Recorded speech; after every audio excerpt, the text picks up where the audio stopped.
With that, we say good afternoon. I'm Brad Edwards. And I'm Erica Sargent. Welcome to our viewers on TV and on our digital streaming network, CBS News Chicago. Right now, former Chicago police officer Jason Van Dyke is out of prison. He will now spend 2 years on parole. He was released today after serving more than 3 years for the murder of Chicago teenager Laquan McDonald. That's less than half of Van Dyke's 81-month sentence because of good behavior in prison.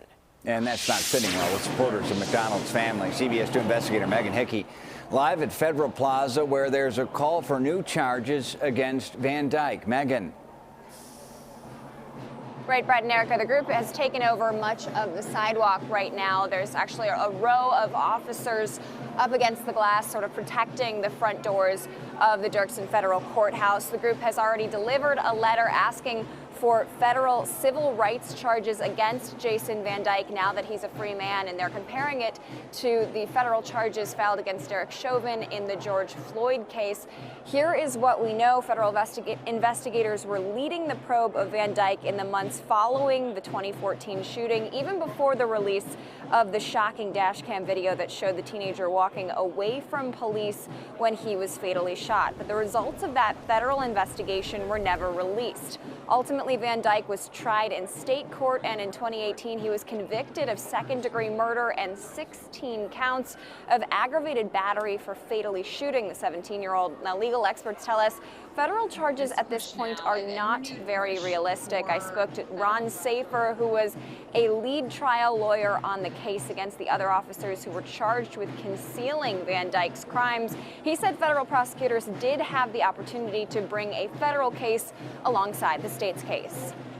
One reasonable question is, why didn't the federal government indict Van Dyke and others in a conspiracy to cover up these crimes? That's something that the federal government is uniquely able to and skilled at investigating, and that didn't happen in this case. And I think that's a legitimate question. We know that night 12 officers were on the scene who did not render any aid to Laquan McDonald, and he died on the street. We know that reports were falsified. We know that witnesses were tampered with, and we know that the video was suppressed by the City Hall for over 400 days. 16 shots and a cover-up. Now, we did reach out to Lausch's office about that renewed push for federal charges, and a spokesperson told me no comment. Now, we did confirm that the group was able to bring a letter into the lobby here. They were met by a person from the office who accepted the letter and also said that they would help facilitate some sort of meeting between the Reverend Jesse Jackson and the U.S. Attorney. Live at Dirksen Federal Plaza, Megan Hickey, CBS 2 Investigators. All right, the very latest there. Here's what we now know about Van Dyke's release. He cannot leave the state during his parole without permission.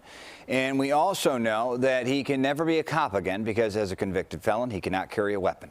Right after the CBS 2 News at 5. Tune into our digital streaming network, CBS News Chicago, to catch CBS 2 investigator Dave Savini's full 30-minute roundtable conversation discussing Chicago Police Department's use of body cameras.